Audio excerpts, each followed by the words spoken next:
Welcome to the Java Cafe, Java fam.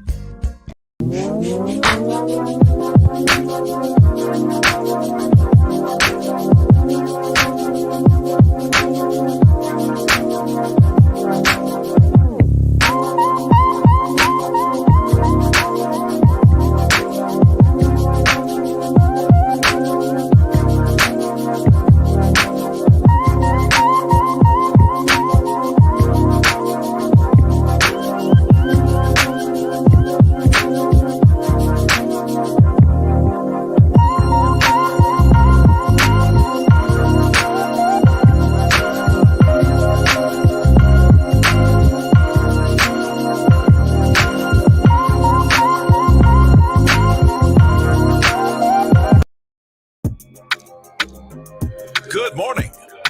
Welcome to the Java Cafe, Java fam.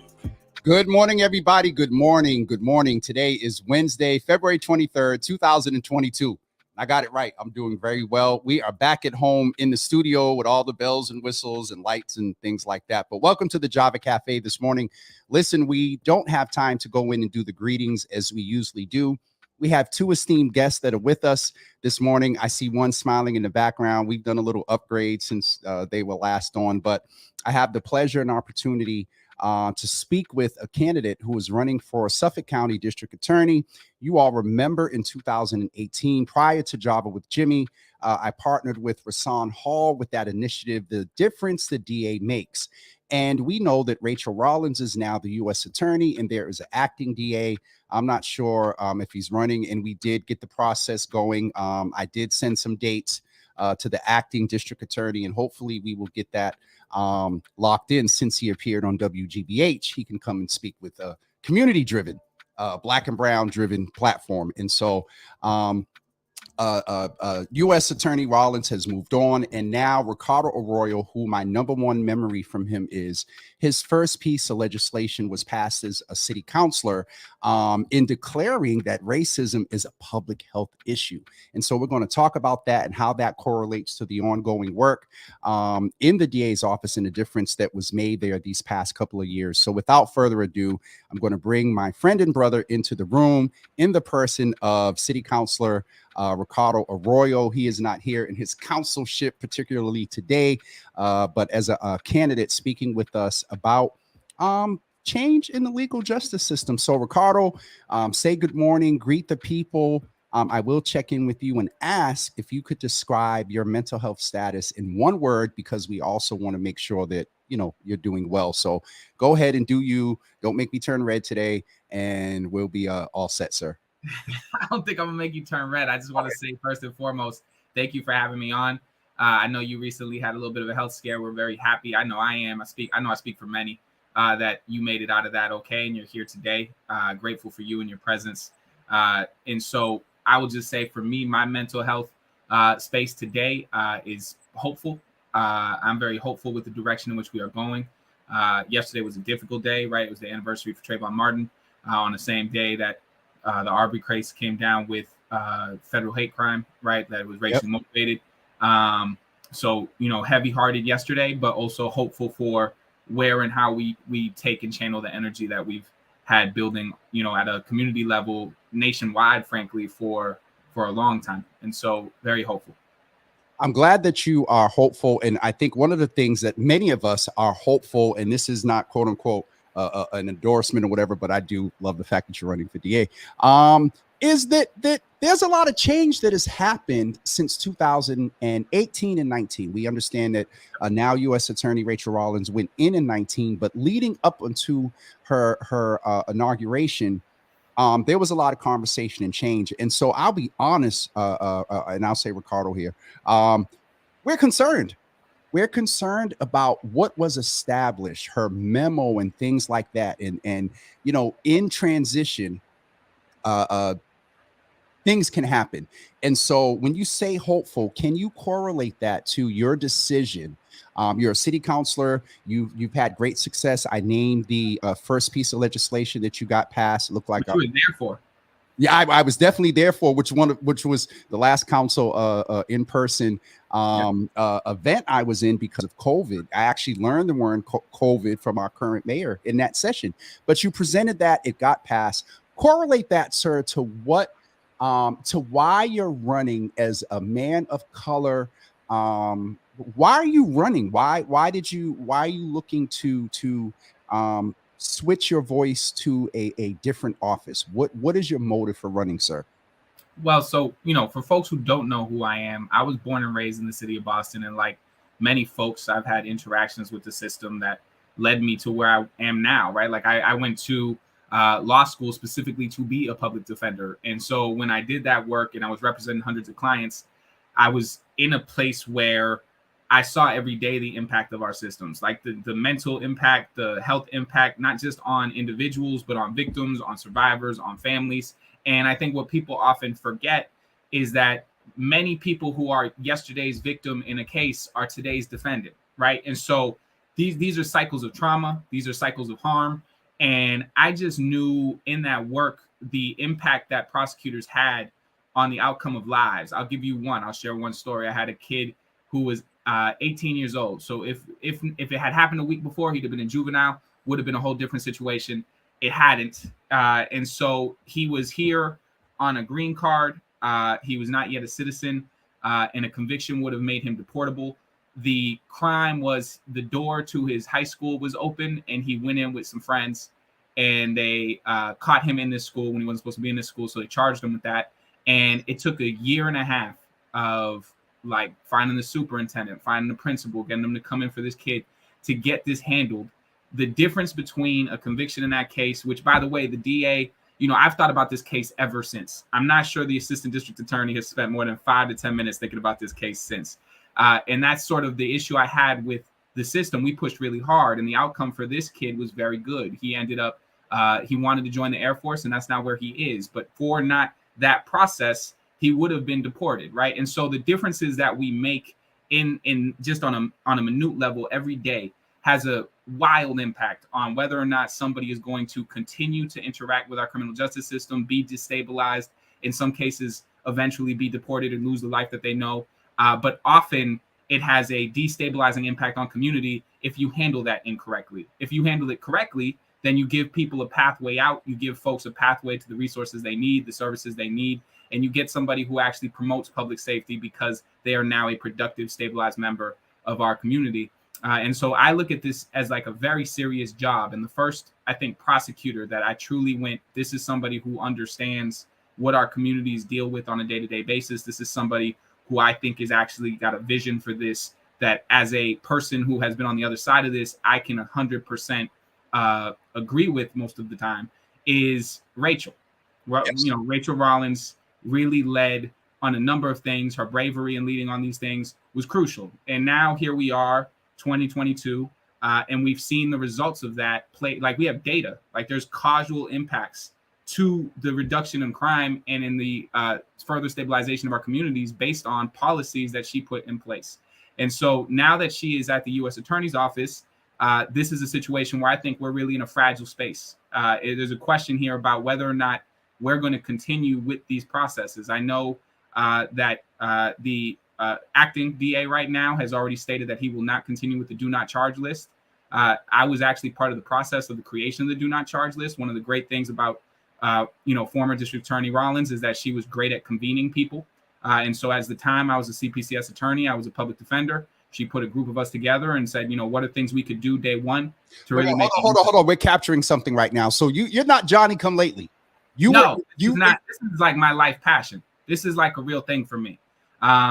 The truth is, and I'm just going to be honest about this, the criminal justice system causes harm. It just does. And so, and not just to defendants, but to victims. It harms people. It does things. I remember having folks who, would beg me as the public defender to speak with the district attorney's office because they felt like they were being coerced into going along with a case for a conviction, or they felt like they were being pressured or threatened with interaction with the government if they didn't proceed. And there's this violation that happens sometimes to victims and survivors that takes away their agency and really causes harm. And so there's this two-edged sword to that, where I think one of the problems we have with our system is it often forgets the humanity of all individuals before it. And so when I ran for this, I did that because I wanted our justice system to work for everybody fairly, equally, and in a way that nobody, regardless of which side of the bench you're on, where you are, who you are, is ever in a position where they're dehumanized or lessened as a person. And I think we have direct data to this in terms of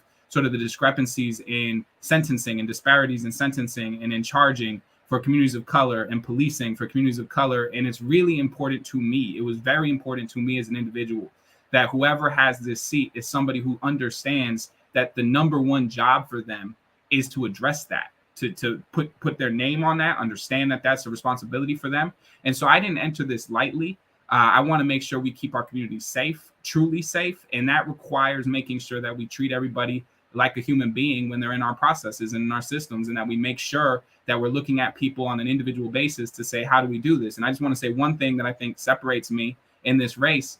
I believe in writing down policy and implementing policy. I don't think we do anything without intentionality. So it's not, Ricardo Arroyo as district attorney is going to be very conscientious because we got 9 municipal and district courts. We got a Suffolk Superior Court. We got a SJC. We got a child juvenile court, right? These are not places that I'm going to be allowed to be in. I mean, I'll be allowed to be in all of them, but I can't be in 13 places at once. And so in order to do that, you have to have written policies and directives for your assistant district attorneys who are representing the office in these spaces. And if you're going to not have those, if you're going to say things like, I'm not going to have a do not charge list, or I'm not going to have these written down policies that they will implement that you can hold me accountable to, then there is not going to be that accountability. There will not be that transparency. And frankly, we will not see that impact. You see, my dogs are like, yes, I agree. And so basically, that is where I'm at on this. I will put things down in black and white. I will follow through on these things. I'll make sure that we have actual things you can hold me accountable to. District Attorney Ricardo Arroyo said this. District Attorney Ricardo Arroyo put that in writing. Is he doing that? Are these disparities getting handled? And I feel fully confident in my abilities to do that. But I also feel like as a resident of Suffolk County, we see 20 to 25,000, and this goes into why I ran. We see 20 to 25,000 cases, which can be multiple. It could be the same person with multiple cases, right? But you're talking about 20 to 25,000 people. And that's just like as defendants and victims interacting with the system. Never mind the extended families, never mind all of that. 20 to 25,000 people in 1 year. 4 years is how long the term is. That's about 100,000 people come into contact with our criminal justice system. And I said to myself, what are the ways in which I could make a difference in that process if I had this role? I can't stop all of the harm that is happening all of the time, but do I lessen it? Do I make a difference in people's lives because I am there in a way that is beneficial to justice? And I looked at the way that, the policies in place that Rachel had put in, whether or not those were going to continue to be on the table, whether or not we would continue to build on that, because we're in the first quarter, right? Rachel didn't even finish her first term before she became U.S. attorney. Right. So this isn't like she did everything in 3 years and she was done. And she was like, we're finished with criminal justice reform. I did everything I was going to do. I'm done. We were building. This was foundational. And so I see this as a place to build off of.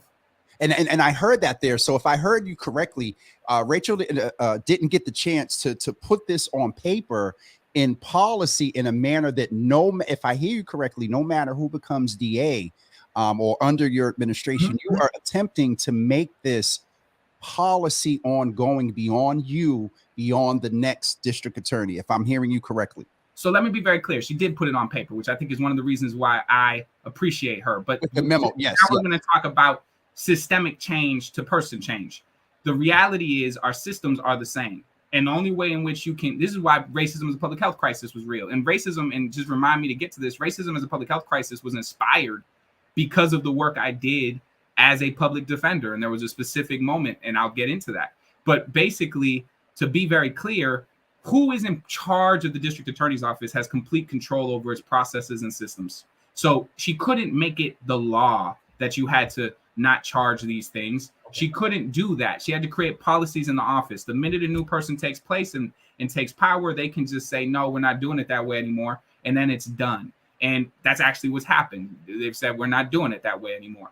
But the reality is, I think what you can aim for, my goal would be to create a culture, to be there long enough to create a culture and institute these policies in a way where you would actually have to actively come in and try to dismantle the way the office works. You would have to actually clean the entire building out in order to not have these policies followed. Unfortunately, with 3 years of service, I don't think we were able to create something with the permanency required. That's why I said it's fragile.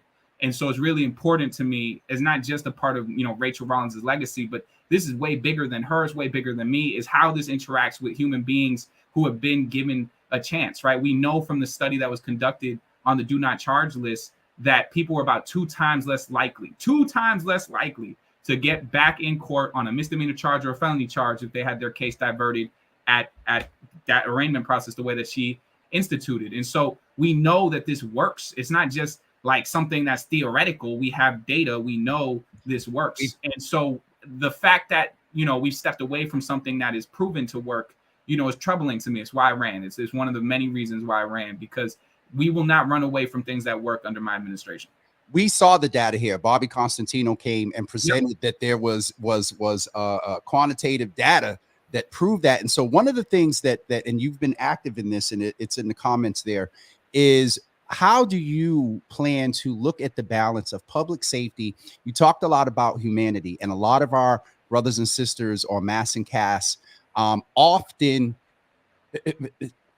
sometimes we can do better at balancing public safety and legal system and humanity. What is your approach to ensure that they get the services and resources they need, sensitivity to their addiction, but then also filter that through what society is dealing with because of their addiction?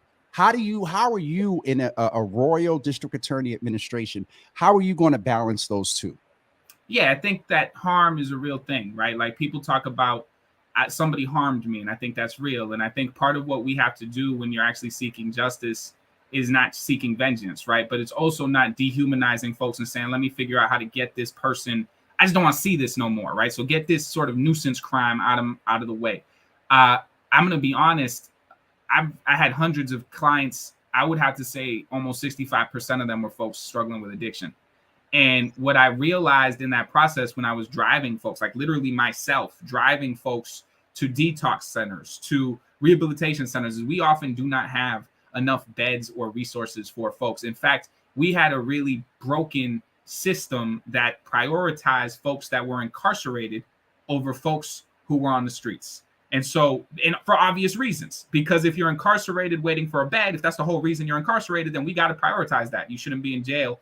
But that's not a waiting room, right? Like, prison and jails are not waiting rooms. Sure. And so the way in which we have to do this, I believe, is through a public health approach. And public health includes community health, includes community trauma. And so that would be my goal, is to be part of facilitating sort of what we've started to see. I think, I've been very vocal on this when it comes to folks on. I represented folks who lived on mass and cast, right? And so this is not a new issue to me.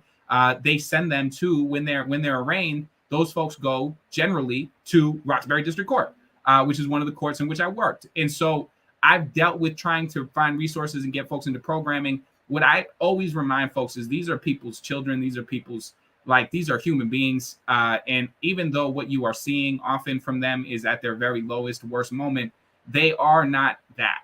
And so for me, my focus has always been, what do these folks need individually? But what I have learned universally is people need housing. That's just real. And so when I was doing this work, whether they were addicted or dealing with mental illness or none of those issues, just had a crime of poverty like a shoplifting or something more serious, frankly, the biggest factor that I saw to their mental health issues, to their sort of their drivers or their triggers, was the fact that many of them did not know where they were going to be sleeping tomorrow, where they were going to be eating tomorrow. And when we were able to, in the moments we were able to establish housing, which was an incredibly difficult process for a client, it changed their lives, right? Like, it just did. And so under the process that we have now, where I think Mayor Michelle Wu's moved forward with housing first as a policy, I believe in that. I believe once you stabilize somebody's environment, once you stabilize where they are, then you can reach them with treatment. Then they're open to, let me talk to a therapist or a psychologist, or go through the things that I need to go through to address the traumas that brought me here. And that's the way I look at this. This is a multifaceted, holistic approach to how we do this. This isn't, just let me throw the book at you and put you away for a year or else, right? I've learned most people don't do better with an or else. They do better when you actually show them care, when you show them some humanity. They don't do better with threats. And that's just the reality of how that works. I want to be honest about that. I appreciate that, because there is, and I've been down there, and Yahira is on, and we have Ramilda Piera from the community on as well. You talked about housing, and I got two things to ask you. One about housing, and then I want to ask you about succession. And so as far as housing, one of the things that the district attorney's office is able to garner and facilitate quickly is safety housing. Yes. From my work, Ricardo, as you know, it's still an issue. I know the office has done their best, but there are systems and structures that still, there are people that feel in danger, and just they get caught up in the system. And housing, while dealing with that recent traumatic experience, is an issue. How will you, or I'll ask a yes or no question, will you work hard to simplify the system for families that need to get out yesterday? Yes, absolutely. And I think this is something that we've done. I've done it. We've had issues in my district in where I've had to place a family, where I've gotten a phone call and said, hey, there was a shooting. I can't be here tonight. I can't, my family can't be here. It didn't even involve me. It involved somebody who lived in my building. You know, we have multifamily homes in Boston. This was a multifamily home situation, and I'm not safe here. I need to go. And, you know, shout out to Katie Ford at the city, who helped me find housing for this individual on very short notice. But this is a process where you shouldn't have to know somebody to receive those resources. You shouldn't have to be able to contact somebody. This person contacted somebody who had my number. That shouldn't be the process. Right. So I absolutely want to streamline that and make sure we put resources in place to protect folks who are not just feeling in danger, but also often we have, and this is something that has come up in the past, we underutilize resources for folks who would like to participate in sort of the legal process because they've been wronged, but we don't set up a process to protect them when they do. And so I think those are two places where resources and attention certainly have to be dedicated, and are certainly things that I would look at and make sure we do in a real way, actively working in partnership with folks in both the State House to get those resources and municipally to leverage what we do have. Got you. One of the things, Ricardo, early on, I was in your inbox and text, was that you're the only man of color on the council, and you're representing Black and brown voices and men. And, you know, now there's a different construct. We have Brian Worrell. Yeah. We have currently you, and I think that's it as far as men of color. Correct? Yeah, it's two. We've doubled it. I'm not messing with you, but in all seriousness, and I've asked Anika this, I've asked Liz this, and so you and Hyde Park has changed over the years. Some of the issues, 75% people of color. So what have you done, or what are you actively doing to ensure that your value system is still represented in that 5th district, presuming favorability for your election? What succession plan is in place? We have Council Laura that's going to be joining us in a couple of seconds. You know, I love where I live. I live here. So whoever is the District 5 counselor, if I win this and then wins a special election, is somebody who would represent me. I don't take that lightly at all. I'll tell you that right now. And the pipeline, I think, is strong. I think we have a lot of folks of color, men and women of color in District 5, who are qualified and able to do this role if the voters of Suffolk County decide that I should be the district attorney. And so I will certainly be working and elevating those voices. I believe that, you know, the things that I have worked for, I see this as an extension of that, being on the district attorney, being the district attorney. And I see that needing to be in partnership with the municipal relationships I've built with the folks at the House of Representatives and the Senate that I've built relationships with. We all work holistically on these issues. And so this is not something I take lightly. I can assure you that if I am granted the ability or voted in to be the district attorney, that there will be a good succession here. I thought you were going to talk about the show on HBO, though, for a minute. I'll be honest. What show on HBO? Succession. No, I was like, what are we talking about? Succession? I'm not even familiar, but no, I think, Ricardo, it's important that you know, the sort of mentorship and the carrying on, because in my generation, I feel like I need to kind of fall back because the torch wasn't passed to us intentionally. And so we have a new generation of young leadership that is coming up. And I consider myself a middler, kind of the old, appreciate the new. And so I push child over there. You got I'm not with you, sir. But So we I need would that, just say, sir. Go and ahead. I'll just say that I'm a product of, the male kings, the folks who I got to see with my own eyes do this advocacy and be strong in the face of adversity, who understood what it was to have people who disliked them or their policies because they were fighting for justice for people without resources, people of color, to just have that. And so I saw people who were proud of who they were, proud to be men of color, proud to be women of color, frankly. I got mentors on that side too. Yep. And I look at this in a very serious way in terms of how we pass this on. I know, Deval Patrick had a quote that I've heard it attributed to him as the person who came up with it. So I'm going to do that too, where he said, the fight for justice is a relay race. You pass the baton. And I take that very seriously. You just want to get it further when you hand it off than it was when you got it. And I take that very seriously. So the mentorship, Counselor Lara's coming on behind you. I'm a big fan, but I think she'll tell you I take mentorship incredibly seriously. I take making sure that folks are successful in the roles that they are trying to do, as long as what they are trying to do is advance justice. I'm going to work to advance that with them. And I think that takes form in a bunch of different ways, to be honest with you.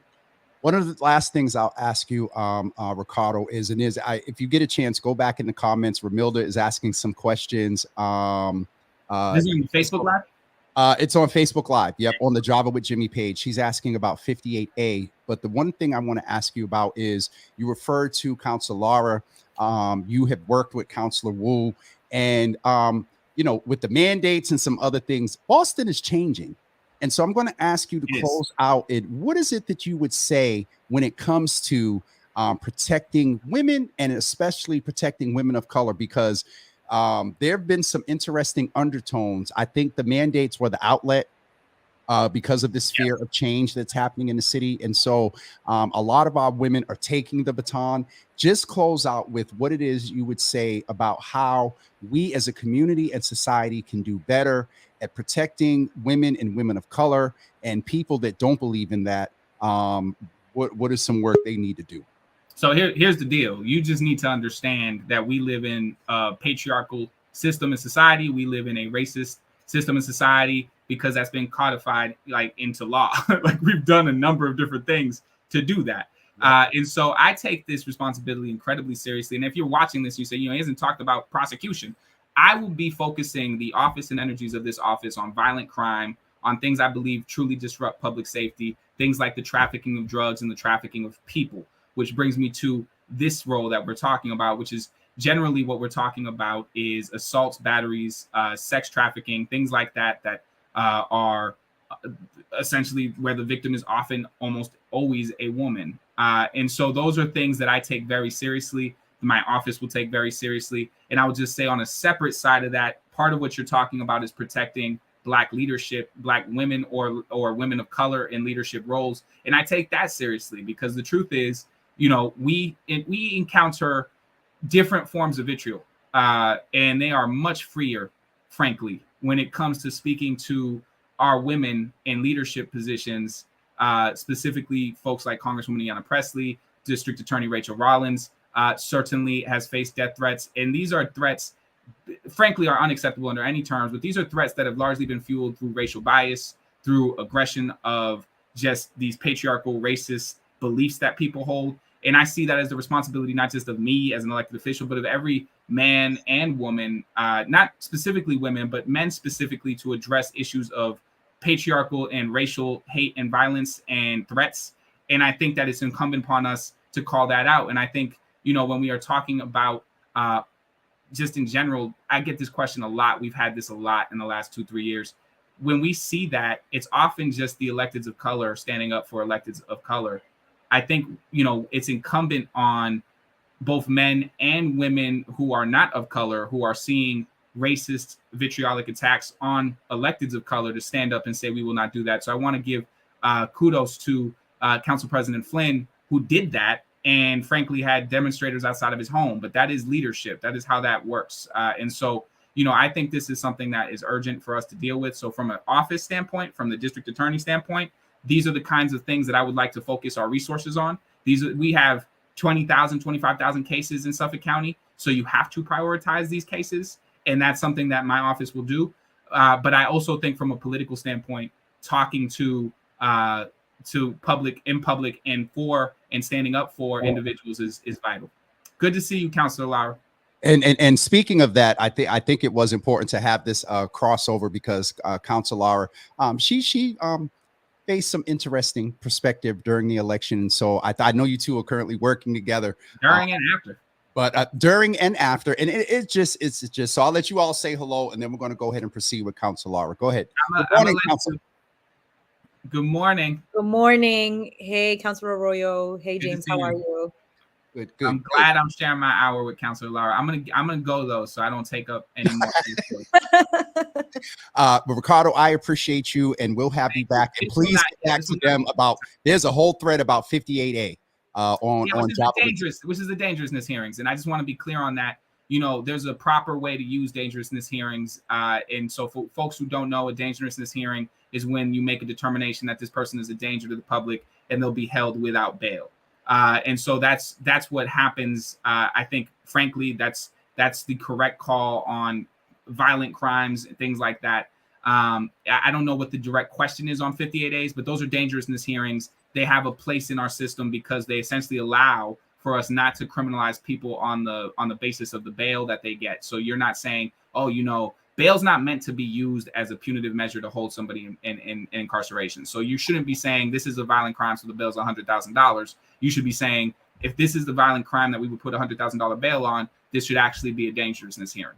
Do you understand what I'm saying? So like that's the purpose there. I've been, Essex County, I think, leads the league in dangerousness hearings. I'm very familiar with a dangerousness hearing and sort of the pluses and minuses to it, but I do think that they play a role in public safety when you are working with a fair and just bail system, which doesn't penalize people rather for the dollars that they have. Thank you. So thank you, Ricardo. And I'll just say that when you go back and watch this, I don't know how you did it, and Councilor Lara can attest, but the way you got your clock perfectly aligned to put this momentary halo that appears around your head, I don't know how you did it, sir. That's not a clock, it's a mirror. You know what? I'm not messing with you, sir. I appreciate you. And they're going in and their information is on it. So I think it would be a good exchange. I will just say, if you want more information, www.votearroyo.com. We have policies up there in black and white. We have ways for you to interact, ways for you to donate and volunteer. So please don't be shy and visit the website and let me know what you're thinking and what your thoughts are. Thank you, Ricardo. Thank you so much. And we'll be in touch. Thank you, sir. Have a wonderful day, sir. Thank you. I'll be watching Councilor Lara's now. Thank you. Councilor Lara, thank you. And I'm going to say this just because of ethics, and I don't want to give anybody no stuff to be going to mess with Councilor Lara. So Ricardo appeared as a candidate.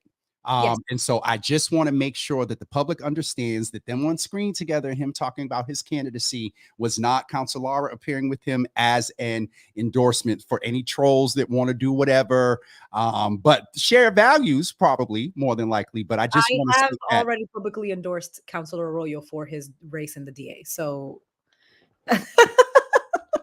he already has my endorsement. I endorsed him first day. I was just trying to, I know a little bit of Polly, so I'm just trying to cover you. But see, this is one of the reasons why I love you. And so say good morning, greet the people. I don't think we've had you once since you won. Yep. You came and updated the community about what was going on with the committees and things like that.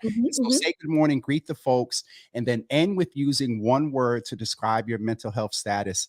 Because you've been in it for a couple of months now. So how you doing? Good morning, everyone. Thank you, James, again for inviting me to be here. How am I doing? Well, right now I am in the middle of February vacation. And so I'm working and the kid is at home, and I'm getting ready to bring Zaire to City Hall with me for the first time. So I'm a little nervous. I'm a little, am I packing too many things? Am I not bringing enough? Jesus, snacks and toys to keep them occupied. So I don't have one word. I think the word is like, kind of like frazzled, I think, because we're having the Black History Month celebration today. And so I wanted to make sure that, I brought him and that I was at City Hall in person. So we're kind of getting ready for that and just balancing work and, being a full-time parent while he's at home from school. I am just going to name one thing I want to have. It's a petty question. And the other thing I'm going to name is I think it is so awesome that you and Mayor Wu have sons and you all are taking them to City Hall as women. It used to be reverse, that the dads were taking their daughters you know, as they are doing things. And so I just need to name that and how awesome that is. The other thing I want to name is, can you just or ask? So all along you were Kendra Hicks, and then it's now Kendra Laura, and I just need to know, like, is that? And I don't want to get your business, but is it marriage, or you just chose, or just this is a petty question? No, it's not a petty question at all. We sent out a press release right after the election, and maybe it just didn't get to you. But you know, in addition to all of the things that I was doing during the campaign, I was also in the process of getting a divorce. And so after the campaign was over, I returned back to my maiden name Okay. and was inaugurated, and we're using my maiden name, which is Lara. And this is the name that I'm using now. Until maybe I get married again in a few years. I don't know. Had I got the press release, you know, and I fight with this press media term or whatever, but I wouldn't have. Please forgive me then, because I don't, you know, I know you're very transparent and open, but I had not that piece of information, so please, excuse me for that. But we're here today because I'm a product of Bromley Heath Housing Projects. It's now the Mildred Haley shout out to, not shout out, but honoring her and her legacy. And you have someone in your office who is a product of Bromley Heath as well. So there is some good that can come out of Heath Street, y'all, along with many others. And so one of the things that I was concerned about was the investment. Well, before that, I had heard rumors up to like 2 years ago that Heath Street was going to go mixed market. We've seen in the past in some Boston Housing Authority situations where folks were, you know, temporarily moved out and they never came back. And so I saw the announcement. I did a tweet.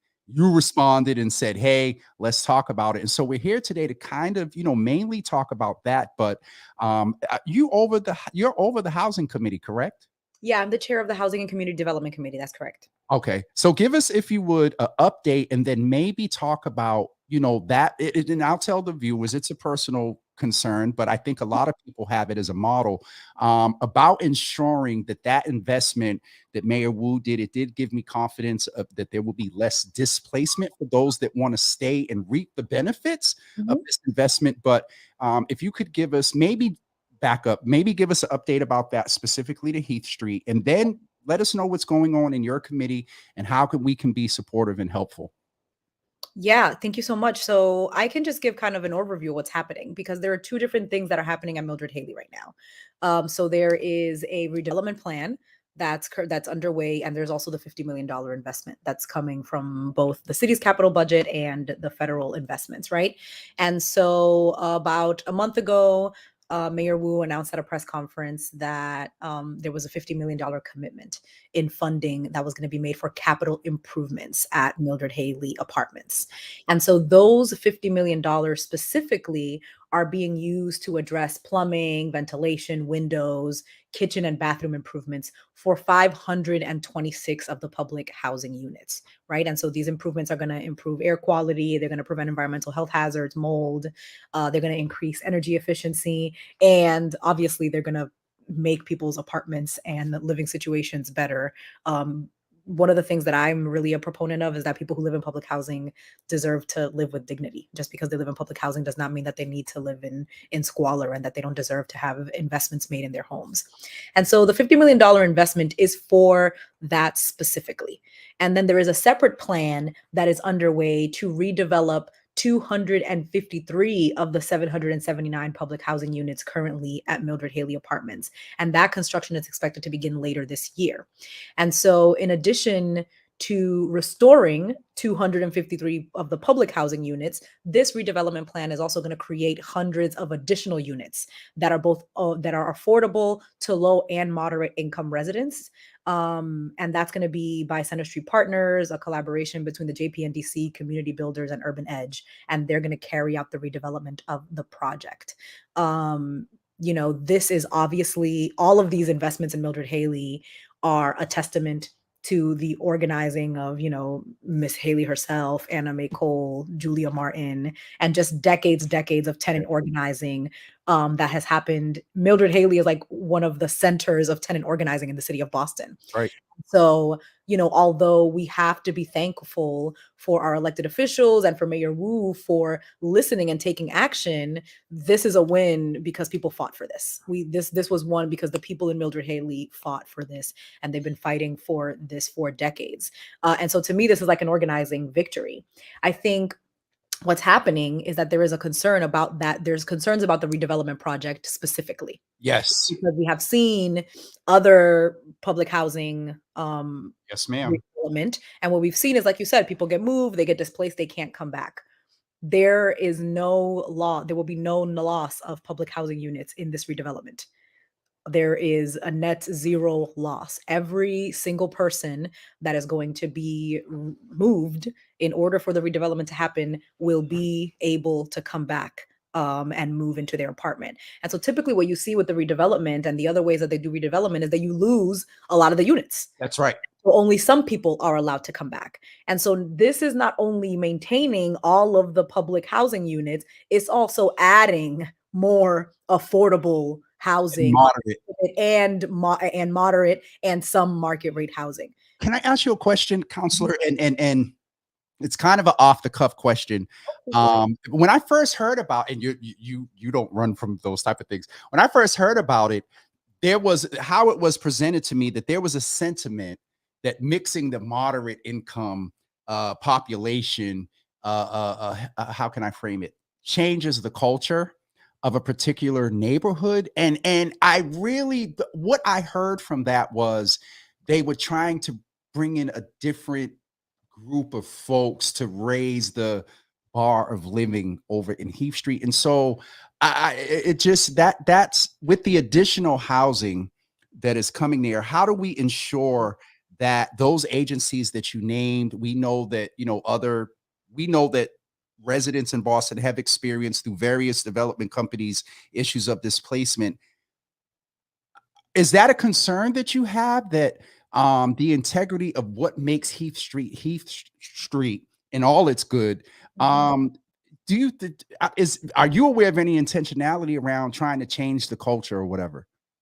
Well, one part of the issue is a lot with privatizing public housing, which I understand, right? Like that is something that I am in agreement with in terms of like having a concern.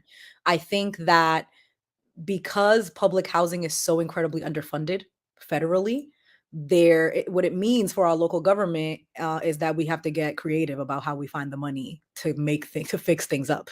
And so what BHA is coming to know is that the land underneath the projects, right, in Mildred Haley is an asset.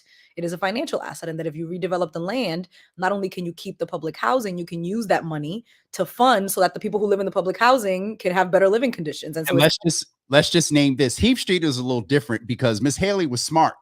And I don't know if folks noticed, but Miss Haley made sure that TMC made an investment in that property on Stop and Shop.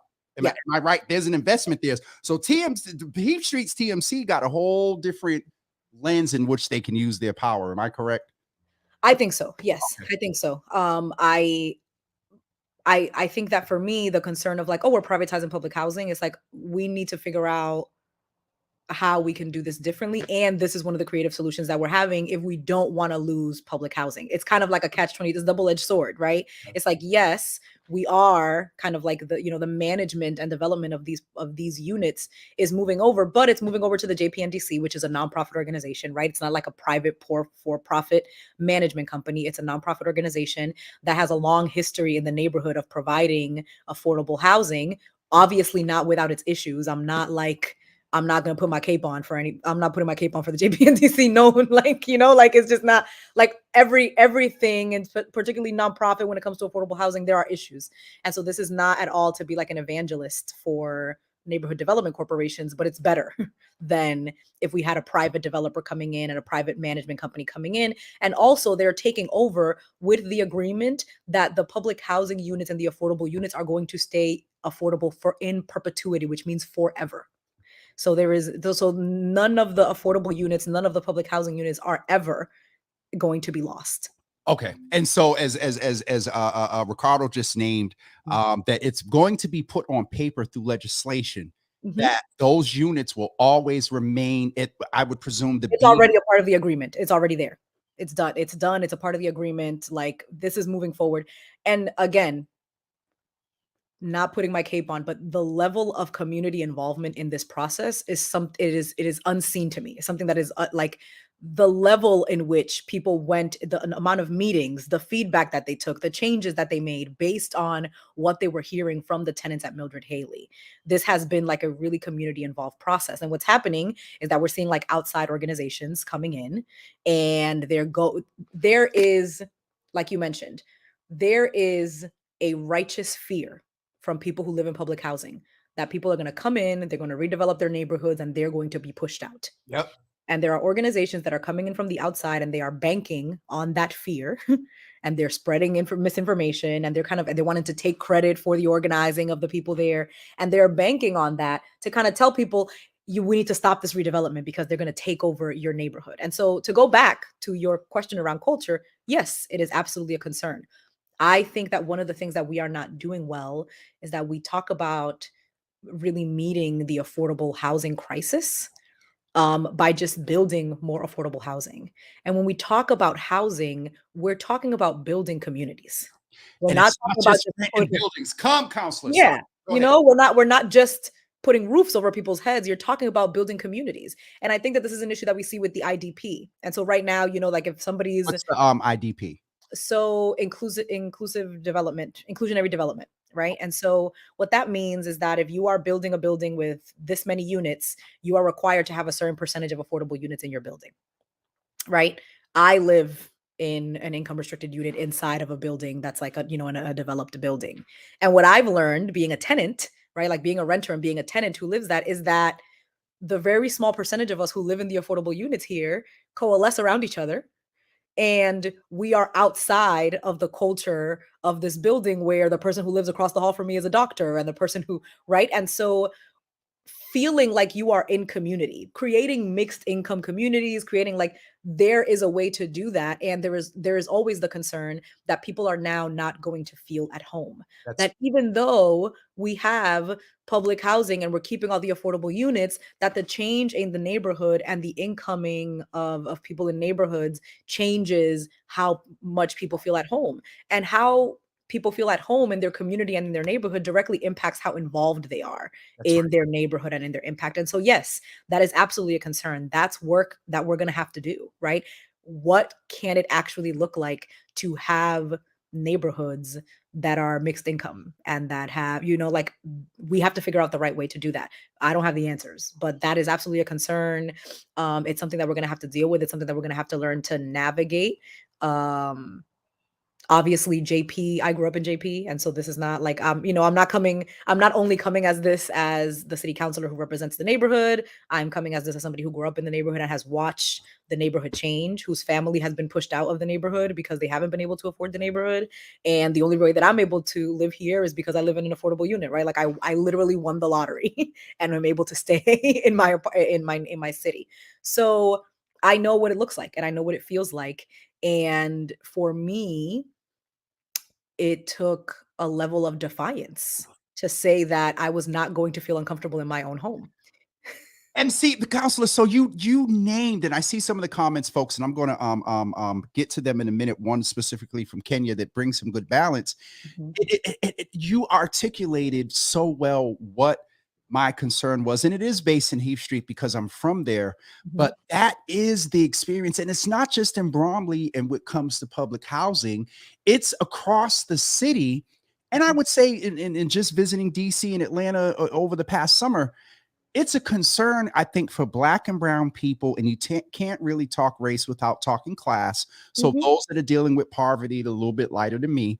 That is a national concern, counselor, around the culture and community. And I love how you said that I said it's not just rent and buildings, but I surmise what you said, that we're just building more units, but being closed up in that house, and how you refer to those that you coalesce with that won the lottery or are part of that small segment of the affordable units.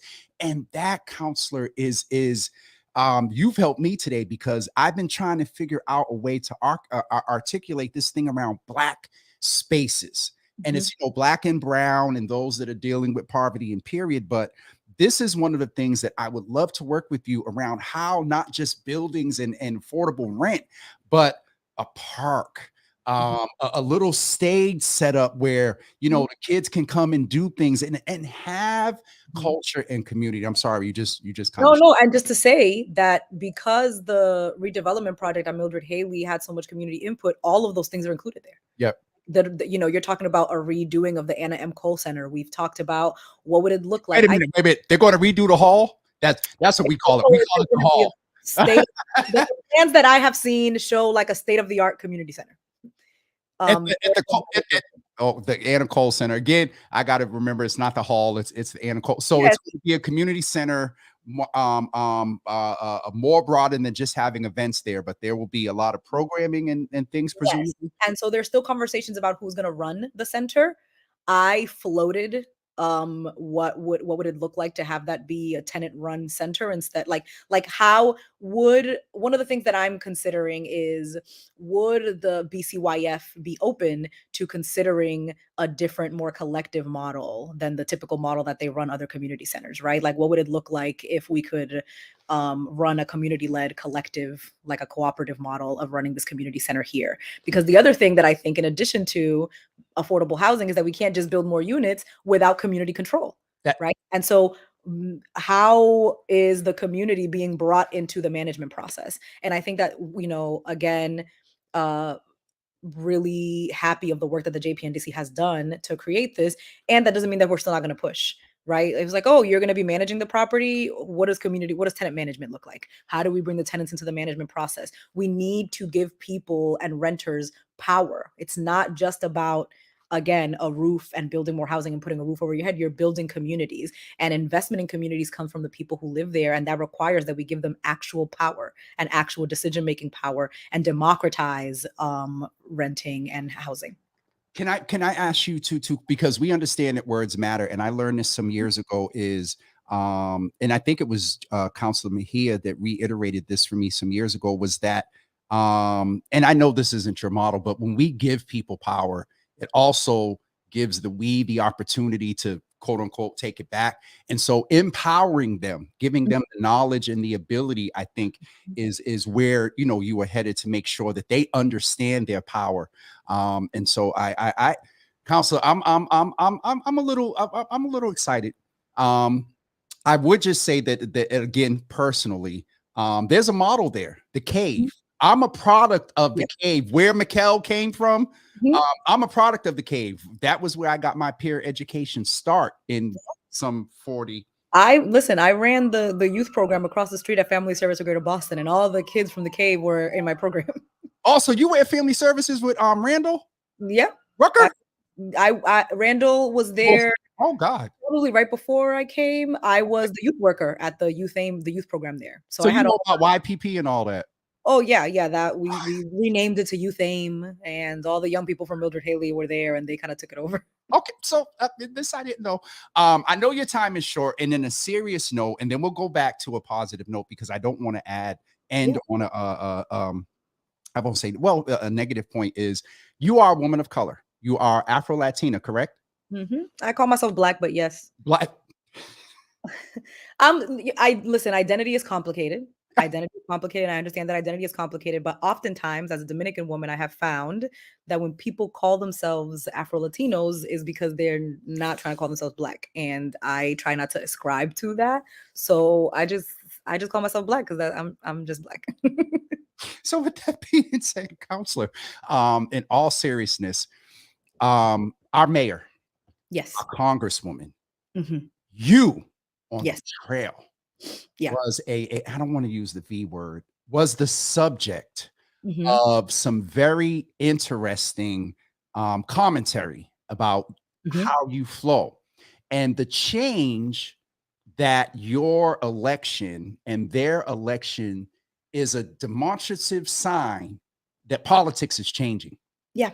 What is it that you would say in response to some of the undercurrent that the mayor, Congresswoman Presley, and yourself is what do you say to that undercurrent of and Ricardo talked about it, white supremacists,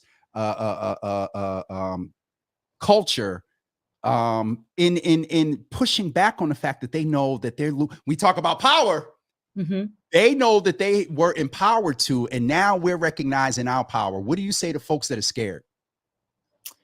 And then we'll have you speak to your sisters in service, but to the folks that are scared, that need maybe some advice, that they're gonna be all right.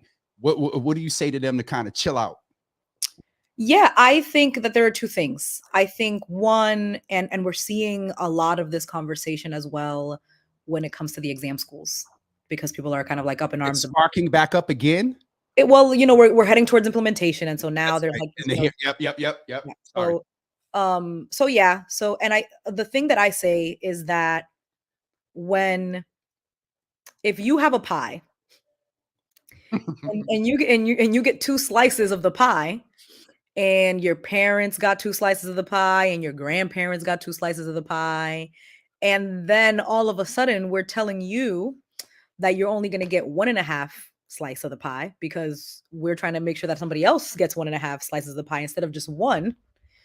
It feels like something is being taken away from you.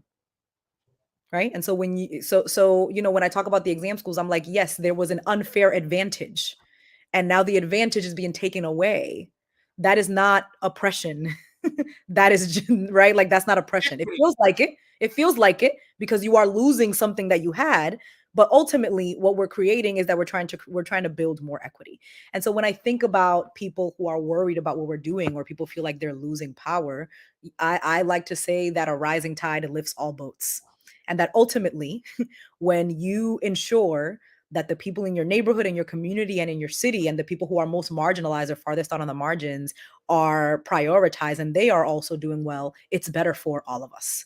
That the focus on Black and brown people is not a defocus on everybody else. That the benefit of marginalized communities is not to the detriment of people who have had a privilege. And I think that oftentimes we talk about equity like it's a zero-sum game, and it's not. And we also have to be honest and say that, okay, you could see if you had two slices of the pie and somebody took half a slice away, somebody's taking something away from you. Somebody has taken something away from you. And I think that, and what I believe in my district in particular, is that we are people that care about more than just ourselves. That is something that I believe to be true, regardless of political ideology. We are people that care about more than just ourselves, and that is what I like to invoke when I talk to people. I'm just like, hey, we have to care about other people's children like we care about our own children. We have to care about other people's families like we care about our own families. Because if we don't do that, then we're just recreating what we've seen for the past few years, right? And we're continuing to have that thing. And I'm like, hey, even when we talk about violence, people are just like, oh no, our police and policing does not have a negative impact on my community. And what I say is, it has had a negative impact on other people's communities. And can I get you to care about other people's children? And not just your own. And not just your own, right? And so that's usually what I say to people. I'm just like, hey, we care, we know it. Whether you're somebody who shows up in solidarity because you're an organizer and you're like, we're showing up in solidarity, or whether you're somebody who likes to drop off food at the food pantry because you want to make sure that people can eat. Like, we all care about things that go beyond ourselves, right? To whatever level. And so that is what I want to invoke. And obviously, there are people who are too far gone that are like, actual right-wing white supremacists, right? And Yep. this is that. I'm not saying that we try to meet these people where they're at. No, we try to activate the better angels of the people in our community that, although they do think differently than us, and although we think differently than them, that's what ultimately we're asking for. We are asking you to care about other people. We're asking you to care about other people's communities, not just your own. And I think that in District 6 in particular, and I think that my election is a testament to that, we have been able to do that slowly to great success. Right. And I think that the fact that you have the first person of color, the first Black woman ever representing this district, where the neighborhoods are so disparate. I just needed to celebrate that because I forgot to name that in this Black History Month, and we're going into Women's History Month. Counselor, the last thing I'll do is, if you could talk to Maxine Waters, Stacey Abrams, Yep. Ayanna Pressley, Mhm. Michelle Wu, Davita, I believe out of Chelsea Olin, um, Mhm. Julia, women that are in elected positions. If you could sit and have a sister friend conversation with them right now about all they're dealing with, what Mhm. would you say to encourage them? What would I say to encourage them? Um, hmm, that's a really good question. I should have came prepared. You never get I I stumped. I'm well, I think it's hard to think about something to say to encourage them when I have to encourage myself, right? Like I am in that group, and so I'm like, oh, what do I say to myself when I'm trying to encourage myself? That's why but exactly why I'm asking you. you know? And so I think it's harder to consider that because when you're dragging your feet through the mud, you're like, oh my God, what am I doing? um, I think that a lot of what we have been experiencing has been an attempt to reaffirm this belief that we do not belong where we are. Um, and what I would say is a reminder that we do. That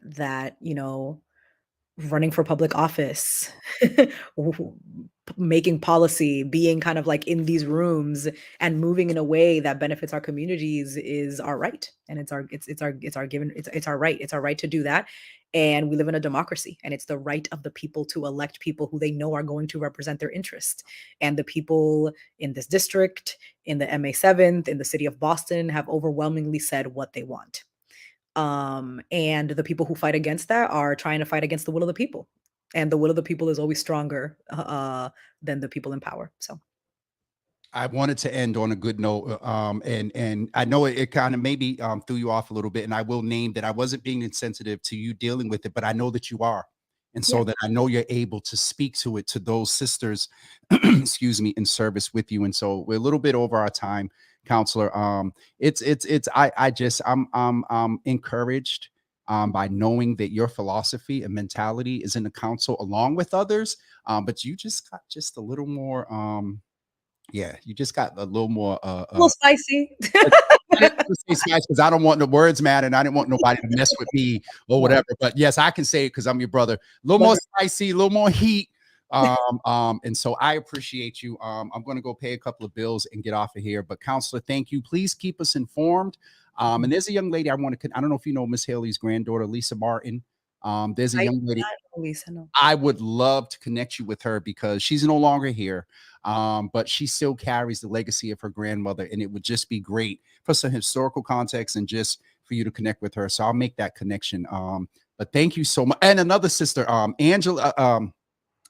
Angela, what is her name? She runs Martha Elliott. If you have not met her yet, Mm, Angela, if that's her singing name. I can't think of Angie Perry. She's the executive director at Martha Elliott Health Center. So I'll get y'all connected too, because I think a lot of what you want to do and what she's doing, I think would all, just tie together and really complement the work that you want to do there. So, counselor, thank you. Shout out to the team for making this happen. And to my friend and brother, who is your Roxbury and JP he's the director. director of constituent services for Director. Plain and Roxbury. Yes. I'm so proud of my brother because and he's a product of the cave as well. He used to He's- run the cave and so yes, good has and will continue to come up out of Heath Street and the 6th district here in the city of Boston. Counselor, love you, appreciate you. God's protection and speed on your life. Amen. We'll talk soon. Thank you so much, James. Take Thank care. Bye, everyone. That was our wonderful counselor, Lara. And I think today was definitely an awesome session today. I'm going to get ready to go because we're over time. Tomorrow morning, I have Eliza Wilson from the national movement called Do the Right Thing. And we're going to talk about how young people who have been impacted by violence write about their stories. And they are ultimately rewarded with a trip to Washington, D.C. to share their stories. And so Eliza's coming tomorrow morning to talk about that.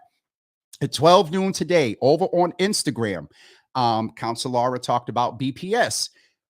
We are going to talk with some BPS staff on Instagram at 12 noon, about 5 minutes, about the process of getting your child into the BPS system. They're going to answer some questions. So please go over to IG, Java with Jimmy today, at 12 noon, and we will be there with some folks from BPS to answer some questions and have a quick conversation about the process of getting your child enrolled in the Boston Public Schools. Have a great day, everybody, and thank you so much for tuning in this morning. We will see you over on Instagram at 12 noon, and we will see you tomorrow morning with Do the Right Thing at 9 a.m. Peace, everybody.